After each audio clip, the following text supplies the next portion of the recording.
Siz Yordaniyada mutlaqo bepul ta'lim, bepul yotoqxona, oylik stipendiya, 200 dinor beradigan universitet haqida eshitganmisiz? Men Yordaniyada o'qib turib, bunaqasini eshitmaganman. Chunki bu davlatda barcha narsa Qilishi flus.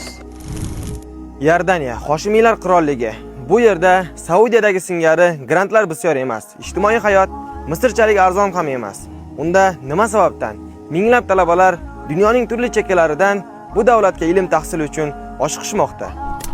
Sababi Yordaniyada 100 yillardan buyon qadimiy madrasalarda o'qitilib kelayotgan mumtoz fiqh kitoblari bilan akademik universitet ta'limini o'zida mujassam etgan, uslubi jihatdan dunyoda yagona bo'lgan Hanafiy fiqh fakulteti mavjud. Professor Dr. Saloh Abulhaj mudirlik qilayotgan ushbu fakultetda siz Hanafiy fiqhini bakalavr bosqichidan boshlab doktorantura darajasigacha tahsil olishingiz mumkin. O'qish davomida studentlar uchun universitet darslaridan tashqari Dr. Saloh boshchiligida bir guruh o'qituvchilar tomonidan fiqh, usul fiqh, aqida, mantiq, arab tili, tasavvuf kabi fanlar mutlaqo bepul qo'shimcha darslar ham yo'lga qo'yilgan. Qabul shartlari arab tilini eng kamida B2 darajada bilishi va 17 yoshdan yuqori bo'lishi kerak. Yillik to'lovi $1200.